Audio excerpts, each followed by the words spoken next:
বাংলাদেশের দক্ষিণ পশ্চিমের বিস্তীর্ণ সবুজের মাঝখানে ছোট্ট একটি গ্রাম নূরপুর। বর্ষায় কাদা, শীতে ধুলো, গরমে ফেটে যাওয়া মাটি, তবু গ্রামের মানুষ হাসিখুশি। গ্রামের মাঝখানে একটি পুরনো মসজিদ, পাশে বিশাল এক বটগাছ। সেই বটগাছ যেন গ্রামের ইতিহাসের সাক্ষী। নূরপুরের মানুষ বলত, এই গ্রাম টিকে আছে কিছু মানুষের জন্য। আর সেই কিছু মানুষ ছিল ৮ জন নারী। তারা ধনী ছিল না, ক্ষমতাবান ছিল না, কিন্তু তাদের ছিল চরিত্র, যা পাহাড়ের মতো দৃঢ়, নদীর মতো নির্মল, আর আকাশের মতো বিস্তৃত। খাদিজা, সততার আগুনে গড়া এক নারী। খাদিজার বয়স ৪০-এর কাছাকাছি। মাথায় সবসময় সাদা ওড়না, চোখে ক্লান্তি, তবু ভেতরে দৃঢ়তা। স্বামী মারা গেছেন ৫ বছর আগে। রেখে গেছেন ২ সন্তান, রাহিম ও সাবিহা। স্বামীর মৃত্যুর পর আত্মীয়স্বজন বলেছিল, ২ সন্তান নিয়ে কিভাবে বাঁচবে।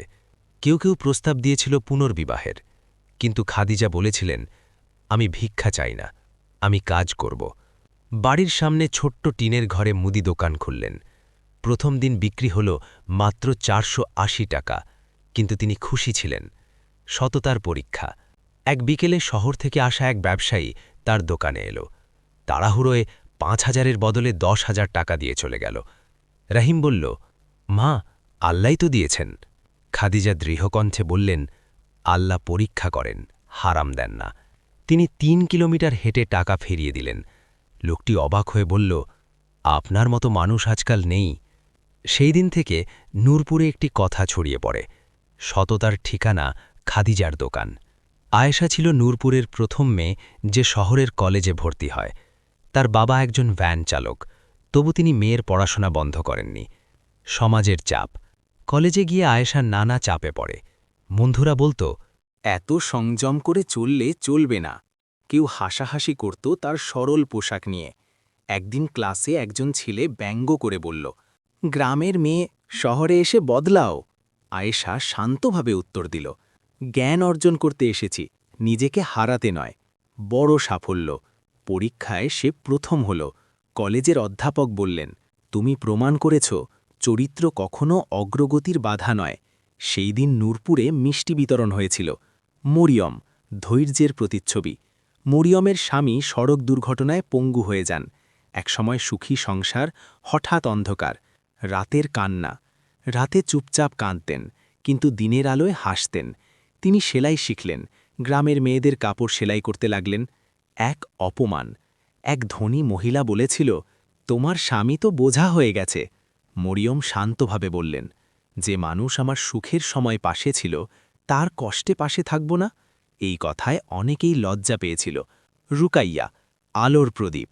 রুকাইয়া ছোটবেলা থেকেই পড়াশোনায় মেধাবী, কিন্তু তার বাবা বলেছিলেন, মেয়েদের বেশি পড়াশোনা দরকার নেই। তবুও সে পড়েছে, সংগ্রাম করেছে, বৃত্তি পেয়েছে। শিক্ষকতা শুরু। গ্রামে ছোট্ট একটি স্কুল শুরু করলেন। প্রথম দিন ছাত্র ছিল মাত্র ৭ জন। আজ সেই স্কুলে ২০০ জন ছাত্রছাত্রী। রুকাইয়া বলতেন, শিক্ষা শুধু চাকরির জন্য নয়, মানুষ হওয়ার জন্য। সালমা, ক্ষমার শক্তি। সালমার স্বভাব ছিল নরম। একদিন জমির সীমানা নিয়ে প্রতিবেশীর সাথে বড় ঝগড়া হয়। সবাই ভাবছিল মামলা হবে, কিন্তু পরদিন সকালে সালমা নিজেই গিয়ে বললেন, চলুন ভুলে যাই। প্রতিবেশী কেঁদে ফেললেন। নুসরাত, আত্মসম্মানের লড়াই। নুসরাত শহরের একটি গার্মেন্টসে কাজ করত। একদিন সুপারভাইজার তাকে অন্যায় প্রস্তাব দেয়। নুসরাত চড় মেরে বেরিয়ে আসে, চাকরি হারায়, কিন্তু কয়েক মাস পর একটি ভালো প্রতিষ্ঠানে কাজ পায়। সে বলেছিল, সম্মান হারিয়ে টাকা পাওয়া মানে সব হারানো। হাফসা, দানের আলো। হাফসা নিজে অভাবী, তবুও প্রতিদিন সামান্য খাবার আলাদা করে রাখতেন। একদিন ঘরে খাবার কম। ছেলে বলল, আজ দিও না। হাফসা বললেন, দান করলে আল্লাহ পূরণ করেন। কয়েকদিন পর তার স্বামীর পুরনো পাওনা টাকা ফিরে আসে। জয়নব, নেতৃত্বের সাহস। বন্যায় গ্রাম ডুবে গেল। পুরুষেরা হতবিহ্বল। জয়নব নারীদের সংগঠিত করলেন। ত্রাণ, রান্না, চিকিৎসা সব ব্যবস্থা করলেন। গ্রামের চেয়ারম্যান বললেন, আপনি না থাকলে গ্রাম ভেঙে পড়ত। বড় সংকট। এক প্রভাবশালী ব্যক্তি গ্রামের জমি দখল করতে আসে। ভয় ছড়ায়, কিন্তু ৮ নারী একসাথে দাঁড়ায়। তারা সভা করে, স্বাক্ষর সংগ্রহ করে, প্রশাসনের কাছে যায়, মিডিয়া আসে। অবশেষে জমি রক্ষা পায়। নতুন প্রজন্ম। কয়েক বছর পর নূরপুর বদলে গেছে। শিক্ষিত, সচেতন, ঐক্যবদ্ধ। এক ছোট মেয়ে জিজ্ঞেস করল, আমরাও কি আপনাদের মতো হতে পারব? খাদিজা বললেন, সত্য আঁকড়ে ধরলে অবশ্যই। নূরপুরের অন্ধকার ইতিহাস। নূরপুর সবসময় এমন ছিল না। আজ যে গ্রাম ঐক্যবদ্ধ, শিক্ষিত ও সাহসী, একসময় তা ছিল বিভক্ত, ভীত ও নীরব। জমিদার প্রথার শেষ সময়ে গ্রামের বড় অংশের জমি চলে যায় কয়েকটি প্রভাবশালী পরিবারের হাতে। মানুষ অন্যায় দেখত, কিন্তু প্রতিবাদ করত না। জয়নবের দাদি বলতেন, এই গ্রামের মানুষ ভালো, কিন্তু ভয় পায়। এই ভয়ই ছিল নূরপুরের সবচেয়ে বড় শত্রু। ৮ নারী তখনও একত্র হননি।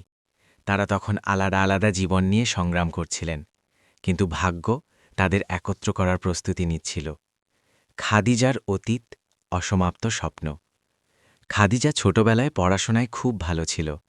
তার স্বপ্ন ছিল নার্স হওয়ার, কিন্তু ৮ম শ্রেণীর পর বিয়ে হয়ে যায়। স্বামী রফিক ছিল ভালো মানুষ, কিন্তু গরিব। তবু খাদিজা সুখী ছিল। রফিক বলত, একদিন তোমার পড়াশোনা আবার শুরু করাব। কিন্তু সেই দিন আর আসেনি। রফিকের মৃত্যুর রাতে খাদিজা প্রথমবার ভেঙে পড়েছিলেন। তিনি সিজদায় পড়ে বলেছিলেন, হে আল্লাহ, আমি দুর্বল, আমাকে শক্তি দিন। সেই রাতেই তার ভেতরে নতুন এক খাদিজার জন্ম হয়। কলেজের ২য় বছরে আয়েশা বড় পরীক্ষার মুখোমুখি হয়। এক প্রভাবশালী ছাত্রনেতা তাকে বারবার বিরক্ত করত। প্রথমে কথা, তারপর চাপ, তারপর হুমকি। একদিন সে বলল, আমার প্রস্তাব না মানলে তোমার ফল খারাপ হবে। আয়েশা কাঁপছিল, কিন্তু মাথা নত করেনি। সে সরাসরি অধ্যক্ষের কাছে অভিযোগ করল। অনেকে বলল, তুমি নিজের ক্ষতি করলে। কিন্তু তদন্ত হল। সেই ছাত্রনেতা সাময়িক বহিষ্কার হল। সেদিন আয়েশা বুঝল, চুপ থাকা মানেই নিরাপদ থাকা নয়। মরিয়মের নীরব যুদ্ধ। স্বামী পঙ্গু হওয়ার পর শুধু অর্থকষ্ট নয়, মানসিক চাপও বাড়ে। একদিন স্বামী কাঁদতে কাঁদতে বললেন, আমি তোমার বোঝা। মরিয়ম তার হাত ধরে বললেন, আপনি আমার পরীক্ষার কারণ, বোঝা নন। রাতে তিনি আল্লাহর কাছে কাঁদতেন, কিন্তু কখনো স্বামীর সামনে দুর্বল হতেন না। তার ধৈর্য ধীরে ধীরে স্বামীর মনোবল ফিরিয়ে আনে। স্বামী হাতের কাজ শিখে ছোট ব্যবসা শুরু করেন। রুকাইয়ার বড় সিদ্ধান্ত। স্কুল বড় হওয়ার পর এক এনজিও থেকে প্রস্তাব আসে, স্কুল শহরে সরিয়ে নিতে হবে। শহরে গেলে বড় ফান্ডিং, ভালো বেতন, উন্নত ভবন। কিন্তু গ্রাম ছেড়ে দিলে গরিব ছাত্রছাত্রীরা পড়তে পারবে না। রুকাইয়া সারা রাত ভাবলেন, পরদিন বললেন, আমি গ্রাম ছাড়ব না। অনেকে তাকে বোকা বলল, কিন্তু তিনি জানতেন তার মিশন টাকা নয়, মানুষ। সালমার বড় পরীক্ষা। সালমার ছেলে ভুল পথে জড়িয়ে পড়ে, চুরি করতে গিয়ে ধরা পড়ে। গ্রামের মানুষ কঠোর শাস্তি চায়। সালমা ছেলের হাত ধরে সবার সামনে বললেন, আমার ছেলে ভুল করেছে, শাস্তি দিন, কিন্তু তাকে মানুষ হবার সুযোগও দিন। ছেলে কাঁদতে কাঁদতে ক্ষমা চায়। এই ঘটনার পর ছেলে বদলে যায়। আজ সে মসজিদে শিক্ষক। নুসরাতের নতুন সংগ্রাম। নতুন চাকরিতে নুসরাত ভালো করছে, কিন্তু গ্রামের কিছু লোক ফিসফিস করে, মেয়ে একা শহরে কাজ করে, নিশ্চয়ই ঠিক না। এই অপবাদ তাকে কষ্ট দেয়। একদিন সে মসজিদের ইমামের কাছে গিয়ে বলে, চাচা, আমি কি ভুল করছি? ইমাম বলেন, হালাল পথে রিজিক অর্জন ইবাদত। সেই কথা তার হৃদয়ে শক্তি যোগায়। হাফসার অদৃশ্য দান। এক রাতে প্রবল ঝড়ে পাশের বাড়ির চাল উড়ে যায়। হাফসা নিজের জমিয়ে রাখা টাকা দিয়ে চুপি চুপি চাল ঠিক করিয়ে দেয়। কেউ জানত না, কিন্তু কয়েকদিন পর সেই পরিবার জানতে পারে। তারা এসে বলল, আপনি না থাকলে আমরা রাস্তায় থাকতাম। হাফসা হাসলেন, যা দিই তা আল্লাহর কাছেই জমা থাকে। জয়নবের রাজনৈতিক চাপ। গ্রামের জমি রক্ষা করার পর জয়নব আলোচনায় আসে। স্থানীয় রাজনৈতিক নেতা তাকে প্রস্তাব দেয়, দলে যোগ দিলে উন্নয়ন প্রকল্পে সুবিধা দেবে। জয়নব বললেন, আমি মানুষের জন্য কাজ করি, দলের জন্য নয়। এরপর শুরু হয় তার বিরুদ্ধে অপপ্রচার। কেউ বলে সে ক্ষমতালোভী, কেউ বলে সে বিদেশি টাকার এজেন্ট। কিন্তু ৮ নারী একসাথে দাঁড়ায়। অগ্নি পরীক্ষা। এক রাতে খাদিজার দোকানে আগুন লাগে, সব পুড়ে ছাই। গ্রাম শোকাহত। খাদিজা চুপচাপ দাঁড়িয়েছিলেন। আয়শা কাঁদছিল। মরিয়ম বলল, এটা ষড়যন্ত্র। জয়নাব তদন্তের দাবি করলেন। গ্রামের মানুষ টাকা তুলে নতুন দোকান বানাল। খাদিজা বললেন, আমি একা নই, এটাই আমার শক্তি, ঐক্যের শক্তি। ৮ নারী সিদ্ধান্ত নিলেন। তারা একটি নারী উন্নয়ন সমিতি গঠন করবেন। উদ্দেশ্য, মেয়েদের শিক্ষা, আত্মরক্ষা প্রশিক্ষণ, ক্ষুদ্র ব্যবসা সহায়তা, আইনি সচেতনতা। গ্রামের পুরুষেরা প্রথমে সন্দেহ করল, কিন্তু ধীরে ধীরে ফল দেখা গেল। ভবিষ্যতের বীজ। ৫ বছর পর নূরপুরে আর কোনো মেয়ে স্কুল ছাড়া নয়। নারীরা স্বাবলম্বী, জমি নিরাপদ। একদিন বটগাছের নিচে ৮ নারী বসেছিলেন। সূর্য অস্ত যাচ্ছিল। আয়েশা বলল, আমাদের লড়াই কি শেষ? জয়নব মৃদু হাসলেন। ন্যায়ের লড়াই কখনো শেষ হয় না। খাদিজা বললেন, কিন্তু আজ আমরা জিতেছি, ভয়ের ওপর। বাতাস বয়ে গেল। নূরপুরে শিশুরা খেলছিল। গ্রাম বদলেছে, কারণ ৮ নারী বদলাতে ভয় পায়নি। ঝড়ের পূর্বাভাস। নূরপুর বদলে গেছে, কিন্তু পরিবর্তন কখনো শত্রুহীন হয় না। নারী উন্নয়ন সমিতি এখন আশেপাশের ৫টি গ্রামে কাজ করছে। মেয়েরা পড়ছে, ছোট ব্যবসা করছে, অন্যায়ের বিরুদ্ধে কথা বলছে। এই পরিবর্তন সবাই ভালো চোখে দেখেনি। একদিন সন্ধ্যায় জয়নবের কাছে খবর এলো, জেলার এক প্রভাবশালী শিল্পপতি নূরপুরের পাশের জমিতে বড় কারখানা বানাতে চায়। কাগজপত্রে দেখানো হয়েছে জমি অনাবাদি, কিন্তু সেই জমি ছিল গ্রামের কৃষকদের জীবন। খাদিজা গভীর শ্বাস নিয়ে বললেন, এবার লড়াই শুধু গ্রামের না, পুরো এলাকার। মিডিয়ার আলো। আয়েশা এখন একটি জাতীয় পত্রিকায় ফ্রিল্যান্স লেখালেখি করে। সে কারখানার প্রস্তাব নিয়ে অনুসন্ধান শুরু করল। নথি ঘেটে বের করল ভুয়া কাগজপত্র, জাল স্বাক্ষর। একটি প্রতিবেদন প্রকাশ হল। শিরোনাম, উন্নয়নের নামে জমি দখল। সারা জেলায় আলোড়ন পড়ে গেল। কিন্তু সেই রাতেই আয়েশার ফোনে হুমকি এলো, বেশি লিখলে ভালো হবে না। সে ফোন কেটে দিল। হাত কাঁপছিল, কিন্তু চোখ দৃঢ়। খাদিজার দৃঢ়তা। কারখানার লোকেরা প্রস্তাব দিল, খাদিজার নতুন দোকানের জন্য বড় অঙ্কের টাকা। শর্ত একটাই, সমিতির আন্দোলন থেকে সরে দাঁড়াতে হবে। খাদিজা বললেন, আমি আগুনে পুড়ে দাঁড়িয়েছি, টাকায় বিক্রি হব না। লোকেরা চলে গেল, কিন্তু কয়েকদিন পর তার দোকানের সামনে ভাঙচুর হল। গ্রাম উত্তেজিত। জয়নব বললেন, রাগ নয়, প্রমাণ চাই। আদালতের পথে। রুকাইয়া আইনজীবীর সাথে যোগাযোগ করলেন। জমির কাগজপত্র আদালতে চ্যালেঞ্জ করা হল। নুসরাত নারীদের সঙ্গচিত করলেন। হাফসা খাবারের ব্যবস্থা করলেন আন্দোলনকারীদের জন্য। মরিয়ম প্রতিদিন দোয়া করতেন। আদালতে শুনানির দিন। জেলা শহরে শত শত নারী উপস্থিত। এক সাংবাদিক জিজ্ঞেস করল, আপনারা কি ভয় পান না? জয়নব বললেন, ভয় পেলে সন্তানদের চোখে তাকাতে পারব না। জীবনহানির চেষ্টা। শুনানির আগের রাত আয়েশা শহর থেকে ফিরছিল। হঠাৎ একটি মোটরসাইকেল তাকে ধাক্কা দেয়। লোকেরা দ্রুত পালিয়ে যায়। আয়েশা রাস্তায় পড়ে থাকে। সংবাদ পেয়ে সবাই ছুটে আসে। হাসপাতালে ডাক্তার বলেন, অল্পের জন্য বড় বিপদ এড়িয়েছে। খাদিজা তার মাথায় হাত রেখে বললেন, তুমি আমাদের কণ্ঠ। আয়েশা ফিসফিস করে বলল, আমি থামব না। সত্যের জয়। আদালতের রায়ের দিন। জেলা আদালত কক্ষে নিস্তব্ধতা। বিচারক রায় পড়লেন, জমি দখলের সব কাগজ বাতিল, কারখানা স্থগিত। আদালত কক্ষে কান্না, আলিঙ্গন, সিজদা। জয়নব চোখ ভেজা কণ্ঠে বললেন, এটা আমাদের জয় না, ন্যায়ের জয়। নতুন হুমকি। রায়ের পরেও অপপ্রচার থামেনি। সোশ্যাল মিডিয়ায় মিথ্যা খবর ছড়ানো হল। ৮ নারীর চরিত্র নিয়ে প্রশ্ন তোলা হল। নুসরাত বলল, চরিত্র আক্রমণ অন্যায়কারীর শেষ অস্ত্র। রুকাইয়া সিদ্ধান্ত নিলেন, গ্রামে মিডিয়া সচেতনতা কর্মশালা হবে।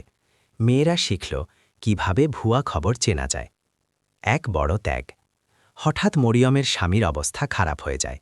চিকিৎসার জন্য বড় অঙ্কের টাকা দরকার। সমিতির তহবিলে কিছু টাকা ছিল। মরিয়ম বললেন, এ টাকা আন্দোলনের জন্য, আমার জন্য নয়। কিন্তু 8 নারী একসাথে বললেন, তুমি আমাদের একজন, তোমার কষ্ট আমাদের কষ্ট। চিকিৎসা হল। কিন্তু কয়েক মাস পর স্বামী ইন্তেকাল করলেন। মরিয়ম কাঁদলেন, কিন্তু বললেন, তিনি গর্বিত হয়ে গেছেন। তার ধৈর্য সবাইকে নতুন শক্তি দিল। জাতীয় স্বীকৃতি। কয়েক বছর পর নারী উন্নয়ন সমিতি জাতীয় পুরস্কার পেল। রাজধানীতে অনুষ্ঠানে 8 নারী আমন্ত্রিত। মঞ্চে ঢাকা হল জয়নবকে। তিনি বললেন, আমরা কোনো নায়িকা নই, আমরা শুধু অন্যায়ের সামনে নীরব থাকিনি। সারা হল দাঁড়িয়ে করতালি দিল। উত্তরাধিকার। সময় বয়ে যায়। রাহিম এখন আইনজীবী, সাবিহা ডাক্তার, সালমার ছেলে শিক্ষক, নুসরাতের মেয়ে উদ্যোক্তা, আয়েশা জাতীয় সাংবাদিক, রুকাইয়ার স্কুল কলেজে পরিণত হয়েছে, হাফসার ছেলে সমাজকর্মী, জয়নব জেলা পরিষদের নির্বাচিত সদস্য। একদিন বটগাছের নিচে নতুন প্রজন্ম জড়ো হল। এক কিশোরী জিজ্ঞেস করল, আপনারা কিভাবে এত সাহস পেলেন? খাদিজা বললেন, সাহস জন্মায় বিশ্বাস থেকে। আয়েশা বলল, চুপ না থাকার সিদ্ধান্তই প্রথম পদক্ষেপ। মরিয়ম বললেন, ধৈর্য মানে দুর্বলতা নয়। জয়নব শেষ কথা বললেন, চরিত্রবান নারী শুধু পরিবার না, ইতিহাস বদলায়। উপসংহার। নূরপুরের আলো। বছর কেটে গেছে, বটগাছ এখনও দাঁড়িয়ে। 8 নারী এখন বৃদ্ধা, কিন্তু তাদের চোখে সেই একই দীপ্তি। একদিন সন্ধ্যায় সূর্য ডুবছিল। হাফসা মৃদুস্বরে বললেন, আমরা কি সফল হয়েছি? রুকাইয়া চারদিকে তাকিয়ে বললেন, দেখো, কোনো মেয়ে ভয়ে মাথা নত করে না, এটাই সাফল্য। দূরে শিশুদের হাসি। নূরপুর আজ শুধু একটি গ্রাম নয়, একটি প্রতীক। চরিত্র, সাহস, ঐক্য ও বিশ্বাসের প্রতীক। শেষ কথা। 8 নারী প্রমাণ করে গেলেন, চরিত্র শুধু ব্যক্তিগত গুণ নয়, এটি সামাজিক বিপ্লবের শক্তি। একটি সততা বদলায় পরিবার, একটি সাহস বদলায় সমাজ, একটি চরিত্রবান নারী বদলাতে পারে একটি প্রজন্ম। ভিডিওটি ভালো লাগলে কমেন্ট এবং শেয়ার করুন।